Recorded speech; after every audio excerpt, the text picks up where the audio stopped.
সবাইকে স্বাগতম আমাদের আরো একটি নতুন ভিডিওতে। এই ভিডিওতে আমরা কালকি মুভিটাকে এক্সপ্লেইন করব। মুভিটার নাম হলো কালকি 2898 এডি। এই মুভিতে অভিনয় করেছেন অমিতাভ বচ্চন, প্রভাস, দীপিকা পাদুকোন, কামাল হাসান, দিশা পাটানি, দুলকার সালমান, বিজয় দেবরকোন্ডা আরও অনেকে। সম্পূর্ণ মুভিতে তাদের অভিনয় খুবই ভালো ছিল। এই মুভির গল্প দর্শককে একটা নতুন কিছু দেখায় এবং এর জন্য আমরা এই মুভিটাকে এক্সপ্লেইন করতে যাচ্ছি। তো কালকি মুভির প্রথম সিনই শুরু হয় অনেক বছর আগের কাহিনী দিয়ে, যেই সময়ে মহাভারতের যুদ্ধ চলছিল, যেখানে আমরা দেখতে পারি সেই যুদ্ধে অনেক ধ্বংসযজ্ঞ চলছিল। সব জায়গায় যোদ্ধাদের লাশ রক্তে পরিপূর্ণ ছিল, যার মাঝখানে একজন যোদ্ধায় দাঁড়িয়েছিল, তার নাম ছিল অশ্বত্থামা।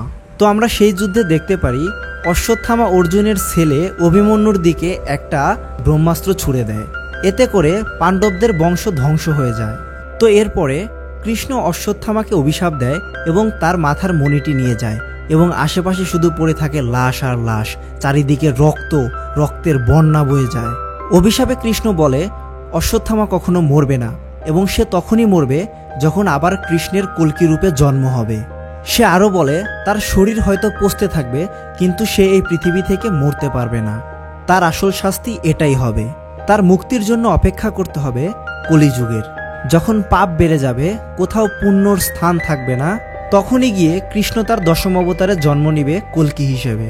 যেভাবে অশ্বত্থামা অর্জুনের পুত্র অভিমন্যুকে মেরে ফেলেছিল, সেভাবেই তাকে এখন কল্কিকে বাঁচাতে হবে।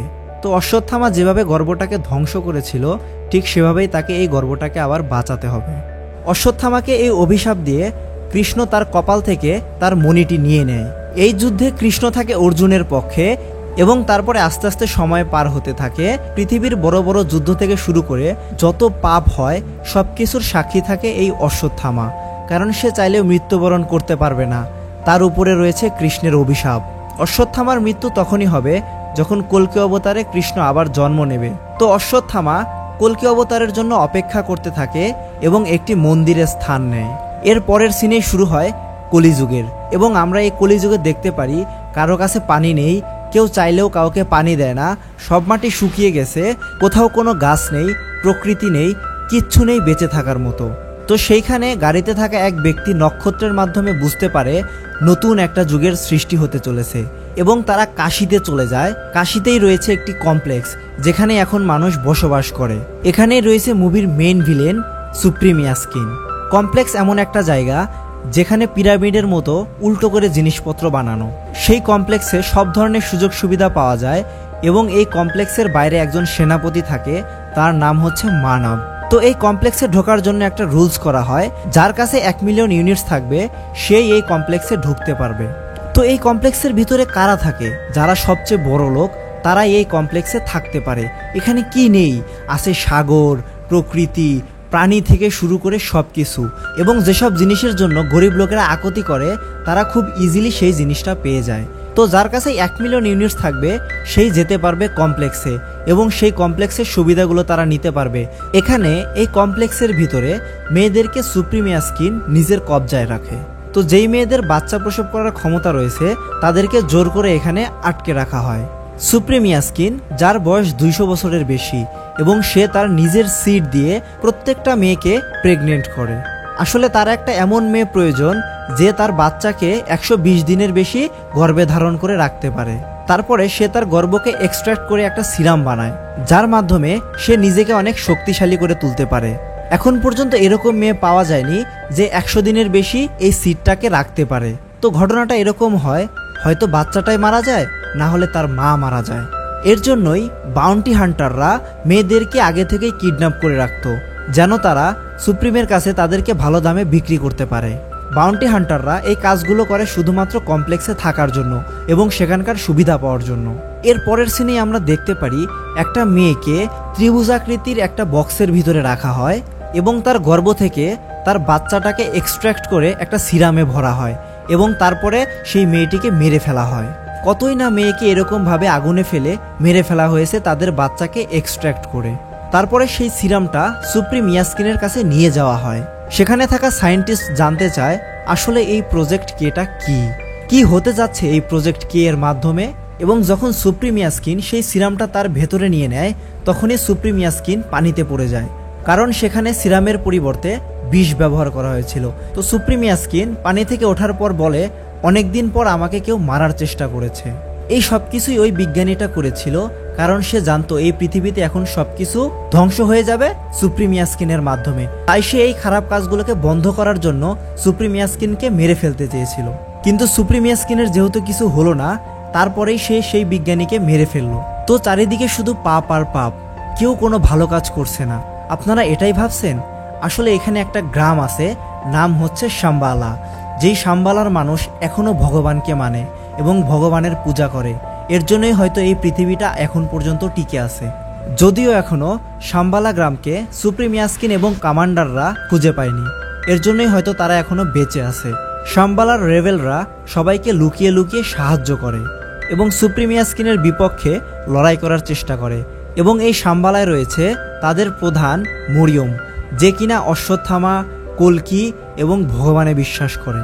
এবং সে আরও বিশ্বাস করে একজন মা আসবে যার গর্ভ থেকে কল্কির জন্ম হবে। তারপরে রিভেলদের মাঝখানে আমরা দিব্যা নামের একজন মেয়েকে দেখতে পাই, যেটার অভিনয় করেছে মৃণাল ঠাকুর। সে ছিল প্রেগনেন্ট।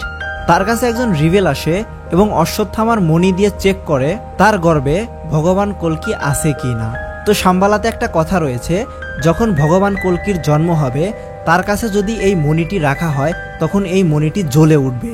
যখন সেই রিবেল তার পেটের কাছে নিয়ে মণিটি ধরে তখন মণিটি আর চমকায় না, কারণ তার পেটে ভগবান কল্কি নেই। তখনই বাউন্টি হান্টাররা তাদের উপরে অ্যাটাক করে। যখনই বাউন্টি হান্টাররা অ্যাটাক করে তখনই তার হাত থেকে সেই মণিটি পড়ে যায় এবং রায়া নামের মেয়েটি সেই মণি নিয়ে পালিয়ে যায়। এরপর সেই মেয়েটি ও রিবেলকে কমান্ডারের কাছে নিয়ে আসা হয় তাদেরকে বেচার জন্য। কমান্ডার মানব জানতে চায় শাম্বালা কোথায়, না হলে তাদের সবাইকে মেরে ফেলবে। তখন দিব্যা সেই রিবেলকে বলে শাম্বালার কথা তাদেরকে না বলতে, কারণ সে যদি বলেও দেয় তাহলেও তাদেরকে সে মেরে ফেলবে। এরপরেই রেগে গিয়ে কমান্ডার মানব সবাইকে মেরে ফেলে। এরপরেই আমরা এই মুভির মেইন চরিত্র ভৈরবাকে দেখতে পাই। তো ভৈরবার কাছে রয়েছে এআই রোবটকার বুজ্জি, যেই বুজ্জি একটি ছেলেকে হান্ট করে। এখানে সব বাউন্টি হান্টাররা সেই ছেলেটিকে ধরার চেষ্টা করে। সেই ছেলেটার কম বাউন্টি দেখে ভৈরবা তাকে ধরতে চায় না, কিন্তু বুজ্জি ভৈরবাকে জোর করে তাকে ধরার জন্য। এখানে ভৈরবার স্বপ্নও ছিল সেই কমপ্লেক্সে যাওয়ার, যেখানে সব ধরনের সুযোগ সুবিধা পাওয়া যায়। দিনরাত সে শুধু তারই স্বপ্ন দেখে। কেন সে যেতে চাইবে না? সেখানে রয়েছে সব ধরনের সুযোগ সুবিধা, কি সুন্দর পৃথিবী, সেখানেই রয়েছে সবকিছুর সমাহার। ভৈরবা ছোটবেলা থেকেই অনাথ। ক্যাপ্টেন তাকে পেলে পুষে বড় করে। তো গল্পটা এরকম হয় যে ক্যাপ্টেন কিছু টাকার জন্য ভৈরবাকে বিক্রি করে দিতে চায়, কিন্তু তখন ভৈরবাই ক্যাপ্টেনকে বিক্রি করে দেয়, তাও আবার কমপ্লেক্সের কাছে, কারণ কমপ্লেক্সের মানুষও ক্যাপ্টেনকে খুঁজতেছিল। ভৈরবা সবার থেকে টাকা ধার নিতে থাকে, নিজের বাড়ির ভাড়া দিতে পারে না, খাবারের টাকা দিতে পারে না, সবকিছু সে সবার থেকে নিতে থাকে। শুধু তার একটাই স্বপ্ন, সে যেন কমপ্লেক্সে যেতে পারে। ভৈরবাকে একটা মেয়ে পছন্দ করে যার নাম রক্সি। রক্সি 70 দিনের জন্য কমপ্লেক্সে কাজ পায়। ভৈরবা এটা জানার পর তাকে জোর করে তাকে কমপ্লেক্সে নিয়ে যাওয়ার জন্য, এবং রক্সি তাকে কমপ্লেক্সে নিয়ে যায়। সেখানে গিয়ে আমরা দেখতে পারি কমপ্লেক্সের আর্টিফিশিয়াল দুনিয়া কি নেই। সেখানে সবুজ ঘাস থেকে শুরু করে সাগর, মহাসাগর সবকিছুই রয়েছে এই কমপ্লেক্সের ভিতরে। ভৈরবা সেখানে গিয়ে অনেক খুশি হয়। তারা দুইজনে সাগরে হারিয়ে যায়, চারিদিকে নাচে গানে মগ্ন হয়ে যায়। তো ভৈরবা এবং রক্সি বিভিন্ন ধরনের কাণ্ড করতে থাকে সেখানে। তো এর কারণে কমপ্লেক্সের গার্ডরা এসে তাদেরকে কমপ্লেক্স থেকে বের করে দেয়। তারপরেই আমরা সেই বাচ্চাকে দেখতে পাই, যেই বাচ্চাটা কমপ্লেক্স থেকে মণি নিয়ে পালিয়েছিল এবং তার পেছনে ছিল একটা রোবট। রায়া নামের সেই মেয়েটি সেই রোবট থেকে বাঁচার জন্য একটা মন্দিরে আশ্রয় নেয় এবং ওই মন্দিরে তার সাথে দেখা হয় অশ্বত্থামার। অশ্বত্থামা প্রথমে সেই মেয়েটিকে বাঁচায় এবং তারপরে দেখতে পায় সেই মণিটি, এবং তখন তার মনে পড়ে যায় কৃষ্ণের অভিশাপের কথা। কৃষ্ণ তাকে বলেছিল কল্কির জন্ম তখনই হবে যখন সেই মণিটা তাকে খুঁজে নেবে। এরপর তাকে প্রস্তুত হতে হবে কল্কিকে রক্ষা করার জন্য। এর পরের দৃশ্যেই আমরা দেখতে পারি কমপ্লেক্সের ভিতরে একটা মেয়ে 150 দিনেরও বেশি একটা বাচ্চা গর্ভে ধারণ করে রেখেছে, যেটা কেউ এখনো জানতে পারেনি, এবং সেটা জানতে পারে তার একজন বান্ধবী।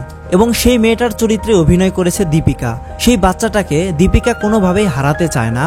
তারপর সে তার এই বাচ্চাটির কথা তার বান্ধবীকে বলে। তার বান্ধবী তাকে লোভ দেখায় যে সে যদি এই বাচ্চাটির কথা তাদেরকে বলে তাকে তারা রানীর মতো রাখবে, কিন্তু দীপিকা বলে সে যদি এই বাচ্চার কথা তাদেরকে বলে দেয় তাহলে তারা এই বাচ্চাটিকে মেরে ফেলবে।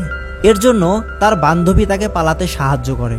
তো পালানোর আগে যখন তাকে ওই ত্রিভুজাকৃতির বক্সে রাখা হয় বাচ্চাটিকে এক্সট্র্যাক্ট করার জন্য, তখন এক বিন্দু সিরাম সেখানে জমা হয় এবং তারপরে কোনোভাবে গোলযোগ হওয়ার কারণে দীপিকা সেখান থেকে পালিয়ে যায় এবং পালানোর সময় তার বান্ধবী তাকে সাহায্য করার কারণে সেখানেই তার মৃত্যু হয়। এর পরের দৃশ্যেই উঠে আসে মহাভারতের সময়ের যুদ্ধের একটি ধনুক। সেই ধনুকটি কেউ ধরতে পারতেছিল না, যেই ধরতেছিল তারই হাত পুড়ে যাচ্ছিল, না হয় ধ্বংস হয়ে যাচ্ছিল। দীপিকাকে যে মেয়েটি বাঁচিয়েছিল সে ছিল সাম্বালা গ্রামের একজন সদস্য এবং সে তাকে সাম্বালার লোকজনদের হাতে তুলে দেয়। এরপরে যখন সাম্বালার লোকজন তাকে নিয়ে যেতে থাকে তখন আমরা তার নাম জানতে পারি। তার নাম হচ্ছে সুমতি। এবং তখনই রাস্তায় ঘটে এক দুর্ঘটনা। বাউন্টি হান্টাররা তাদের পেছনে আসতে থাকে, কারণ দীপিকা পাদুকোনের নামে 1 মিলিয়ন ইউনিট বাউন্টি রাখা হয়েছে। তো যেই পাবে সেই কমপ্লেক্সে ঢুকতে পারবে। তো এর কারণে সবাই সুমতির পিছনে পড়ে থাকে তাকে ধরার জন্য। সুমতিকে নিয়ে যাওয়ার সময় সবাই যখন অ্যাটাক করতে থাকে তখন সেই 1 মিলিয়ন ইউনিটের লোভে ভাইরাবাও আসে তাকে ধরার জন্য এবং সেখানেই তার সাথে যুদ্ধ হয় অশ্বত্থামার। এবং এখানে অশ্বত্থামা আসে সুমতিকে বাঁচানোর জন্য। তাদের মধ্যে আমরা বড় একটা যুদ্ধ দেখতে পাই এবং সবাইকে হারিয়ে অশ্বত্থামা সহ সবাই সাম্বালায় পৌঁছে যায়। এবং সুমতি প্রবেশ করার পরই সাম্বালায় বৃষ্টি হতে থাকে, যেই বৃষ্টিটা তারা অনেক বছর ধরে দেখেনি। এই বৃষ্টি দেখার পরই তারা বুঝতে পারে পৃথিবীতে কল্কি আসতে চলেছে। এদিকে ভাইরাবা যখন হেরে বসেছিল তখন আসে কমান্ডার মানব। তো কমান্ডারের সাথে ভাইরাবা ডিল করে সে সাম্বালা থেকে সুমতিকে ধরে আনবে, তার পরিবর্তে সে কমপ্লেক্সে জায়গা চায় এবং কমান্ডার তাকে কথা দেয় সে যদি সুমতিকে ধরে আনতে পারে তাহলে তাকে হাত ধরে সে কমপ্লেক্সে নিয়ে যাবে। অশ্বত্থামার হাতে যে একটা লাঠি ছিল সেই লাঠি বিষয়ে রায়া প্রশ্ন করে তাকে। রায়া প্রশ্ন করার সাথে সাথেই অশ্বত্থামা উত্তর দিতে থাকে এবং ফ্ল্যাশব্যাকে ঘটতে থাকে মহাভারতের সেই যুদ্ধ। রায়া প্রশ্ন করে এই লাঠিটা আসলে কার? সে তখন জবাব দেয় এই লাঠিটা তার বন্ধু কর্ণর, যেটা তার হাতেই একমাত্র শক্তি পায়, অন্য কারো হাতে কোনো শক্তি পায় না। তো এটা এখন শুধুই একটা লাঠি। তার পরের সিনে ভাইরাবা তার বুজ্জিকারকে আপডেট করতে থাকে, সবকিছু একদম আবার ভালো করে সেট করতে থাকে এবং নতুন করে বুজ্জিকে তৈরি করে যাতে সে অশ্বত্থামার সাথে এবার লড়াই করে যুদ্ধে জিততে পারে। একটা রিভেলের মাধ্যমে সে সাম্বালায় পৌঁছে যায় এবং সাম্বালায় পৌঁছানোর পরেই সেই রিভেল সহ দুইজনকে সে অজ্ঞান করে দেয় এবং সে অশ্বত্থামা সেজে সুমতিকে নিয়ে যেতে থাকে। তখনই আসল অশ্বত্থামা এসে যায় এবং তাকে মেরে তার আসল রূপে ফিরিয়ে নিয়ে আসে।